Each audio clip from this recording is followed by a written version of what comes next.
Assalamualaikum warahmatullahi wabarakatuh. Video kali ini saya akan menjelaskan apa saja yang ada di dalam perangkat pembelajaran. Sebelumnya saya akan menjelaskan apa itu perangkat pembelajaran. Perangkat pembelajaran adalah alat atau perlengkapan untuk melaksanakan proses yang memungkinkan pendidik dan peserta didik melakukan kegiatan pembelajaran. Perangkat pembelajaran menjadi pegangan bagi guru dalam melaksanakan pembelajaran, baik dalam kelas, laboratorium, atau di luar kelas. Jadi, perangkat pembelajaran adalah serangkaian media atau sarana yang digunakan dan dipersiapkan oleh guru dan siswa dalam proses pembelajaran di kelas. Sedangkan pengembangan perangkat pembelajaran adalah serangkaian proses atau kegiatan yang dilakukan untuk menghasilkan suatu perangkat pembelajaran berdasarkan teori pengembangan yang telah ada. Masuk saja pada perangkat pembelajaran, yaitu seperti silabus. Silabus adalah rencana pembelajaran pada suatu dan atau kelompok mata pelajaran atau tema tertentu yang mencakup standar kompetensi, kompetensi dasar, materi pokok atau pembelajaran, kegiatan pembelajaran, indikator, penilaian, alokasi waktu, dan sumber atau bahan atau alat belajar. Silabus merupakan penjabatan standar kompetensi dan kompetensi dasar ke dalam materi pokok atau pembelajaran, kegiatan pembelajaran, dan indikator pencapaian kompetensi untuk penilaian. Silabus merupakan seperangkat rencana serta pengaturan pelaksanaan pembelajaran dan penilaian yang disusun secara sistematis, buat komponen-komponen yang saling berkaitan untuk mencapai penguasaan kompetensi dasar. Berikutnya seperti program tahunan.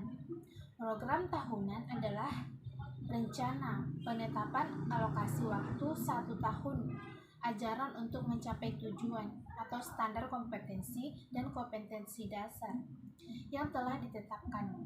Penetapan alokasi waktu diperlukan agar seluruh kompetensi dasar yang ada dalam kurikulum seluruhnya dapat dicapai oleh siswa. Program tahunan adalah rancangan kegiatan belajar mengajar secara garis besar yang dibuat secara langkah waktu 1 tahun dengan memperhatikan analisis kurikulum beserta perhitungan tekan efektif. Program tahunan merupakan program umum setiap mata pelajaran untuk setiap kelas yang dikembangkan oleh guru mata pelajaran yang bersangkutan sebagai pedoman bagi pengembangan program-program selanjutnya seperti program semester, program mingguan, program harian, atau program pembelajaran setiap bahan pokok bahasan. Program tahunan membuat penjabaran alokasi waktu tiap-tiap standar kompetensi dan kompetensi dasar untuk tiap semester dan tiap kelas selama 1 tahun pelajaran. Program tahunan selanjutnya dijabarkan secara rinci pada program semester. Program tahunan dipersiapkan dan dikembangkan oleh sebelum tahun. Program tahunan dipersiapkan dan dikembangkan oleh guru sebelum tahun pelajaran dimulai karena merupakan pedoman bagi pengembangan program-program berikutnya. Selain program tahunan, ada program semester. Program semester merupakan penjabatan dari program tahunan. Program tahunan disusun untuk menentukan jumlah jam yang diperlukan untuk mencapai kompetensi dasar, sedangkan program semester diarahkan untuk menjawab minggu beberapa atau kapan pembelajaran untuk mencapai kompetensi dasar untuk dilakukan.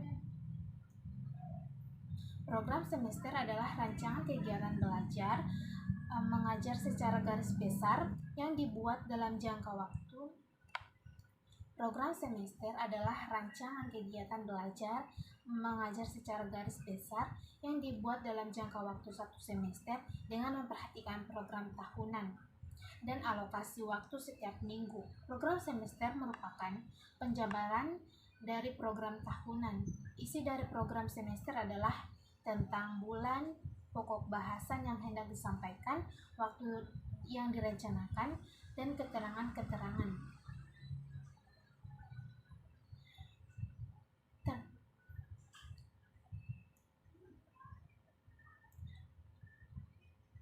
Yang selanjutnya adalah rencana pelaksanaan pembelajaran atau yang disebut dengan RPP. Rencana pelaksanaan pembelajaran atau RPP adalah rancangan pembelajaran mata pelajaran per unit yang akan ditetapkan guru dalam pembelajaran di kelas. RPP pada hakikatnya merupakan perencanaan untuk memperkirakan waktu untuk memproyeksikan apa yang dilakukan dalam pembelajaran. Dengan demikian, RPP merupakan upaya untuk memperkirakan tindakan yang akan dilakukan dalam kegiatan pembelajaran. RPP diperlu dikembangkan untuk mengkoordinasikan komponen pembelajaran, yakni 1. Kompetensi dasar, 2. Materi standar, 3. Indikator hasil belajar, dan yang keempat itu penilaian. Kompetensi dasar berfungsi mengembangkan kompetensi peserta didik. Materi standar berfungsi memberi makna terhadap kompetensi dasar. Indikator hasil belajar berfungsi menunjukkan keberhasilan pembentukan kompetensi peserta didik. Sedangkan penilaian berfungsi mengukur pembentukan kompetensi dan menentukan tindakan yang harus dilakukan apabila kompetensi dasar belum terbentuk atau belum tercapai. Selanjutnya adalah kalender akademik. Kurikulum satuan pendidikan pada setiap jenis dan jenjang diselenggarakan dengan mengikuti kalender pendidikan pada setiap tahun ajaran. Kalender pendidikan adalah pengaturan waktu untuk kegiatan pembelajaran peserta didik selama 1 tahun. Kalender pendidikan mencakup permulaan tahun ajaran, minggu efektif belajar, waktu pembelajaran efektif, dan hari liburan. Permulaan tahun pelajaran adalah waktu dimulainya kegiatan pembelajaran pada awal tahun pelajaran pada setiap satuan pendidikan. Minggu efektif belajar adalah jumlah kegiatan pembelajaran untuk setiap tahun pelajaran pada setiap satuan pendidikan. Waktu pembelajaran efektif adalah jumlah jam pembelajaran setiap minggu. Waktu pembelajaran efektif adalah jumlah jam pembelajaran setiap minggu, meliputi jumlah jam pembelajaran untuk seluruh mata pelajaran termasuk muatan lokal, ditambah jumlah jam untuk kegiatan pengembangan diri. Waktu libur adalah waktu yang ditetapkan untuk diadakan kegiatan pembelajaran terjadwal pada satu pembelajaran yang dimaksud. Waktu libur dapat dibentuk jeda tengah semester, jeda antar semester, libur akhir tahun pelajaran, hari libur keagamaan, hari libur umum termaksud, hari-hari besar nasional, dan hari libur khusus. Selanjutnya, rincian pekan efektif. Rincian pekan efektif atau RPE adalah hitungan hari efektif. Rincian pekan efektif atau RPE adalah hitungan hari-hari efektif yang ada pada tahun pelajaran berlangsung. Untuk menyusun RPE yang harus dilihat dan diperhatikan adalah kalender akademik yang sedang berlangsung secara menjadi pedoman sekolah dalam menetapkan jumlah minggu atau pekan efektif. Manfaat perangkat pembelajaran bagi guru adalah seperti 1. Perangkat pembelajaran sebagai panduan. Perangkat pembelajaran adalah sebagai panduan atau pemberi arah bagi seorang guru. Hal tersebut penting karena proses pembelajaran adalah suatu yang sistematis dan terpola. Masih banyak guru yang menghilang arah atau bingung di tengah-tengah proses pembelajaran hanya karena tidak memiliki perangkat pembelajaran. Oleh karena itu, perangkat pembelajaran memberi panduan apa yang harus dilakukan seorang guru dalam kelas. Selain itu, perangkat pembelajaran memberi panduan dalam mengembangkan teknik mengajar dan memberi panduan untuk merancang perangkat yang lebih baik. Yang kedua, perangkat pembelajaran sebagai tolak ukur. Seorang guru yang profesional tentu mengevaluasi setiap hasil mengajarnya. Guru dapat mengevaluasi dirinya sendiri sejauh mana perangkat pembelajaran yang telah dirancang teraplikasi di dalam kelas. Evaluasi tersebut penting untuk terus meningkatkan profesionalisme seorang guru. Kegiatan evaluasi bisa dimulai dengan membandingkan dari berbagai aktivitas di kelas, strategi, metode, atau bahkan jangka-jangka pembelajaran dengan data yang ada di perangkat pembelajaran. Yang ketiga, perangkat pembelajaran sebagai peningkat profesionalisme. Profesionalisme seorang guru dapat ditingkatkan dengan perangkat pembelajaran. Dengan kata lain, bahwa perangkat pembelajaran tidak hanya sebagai kelengkapan administrasi, tetapi juga sebagai media peningkatan profesionalisme. Seorang guru harus menggunakan dan mengembangkan perangkat pembelajarannya semaksimal mungkin, memperbaiki segala dan terkait dengan proses pembelajaran lewat perangkatnya. Jika tidak demikian, maka kemampuan sang guru tidak akan berkembang, bahkan mungkin menurun. Yang keempat itu mempermudah. Perangkat pembelajaran mempermudah seorang guru dalam membantu proses fasilitasi pembelajaran dengan perangkat pembelajaran. Seorang guru mudah menyampaikan materi hanya dengan melihat perangkatnya tanpa harus banyak berpikir dan mengingat. Tujuan perangkat pembelajaran yaitu tujuan perangkat pembelajaran adalah untuk memenuhi keberhasilan seorang guru dalam pembelajaran.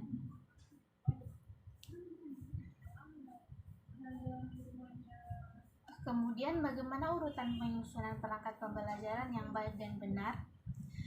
Berikut urutan penyusunan perangkat pembelajaran yang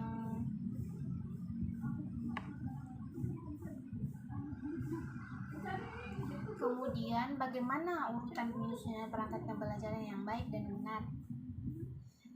Urutan susunan perangkat pembelajaran yaitu 1.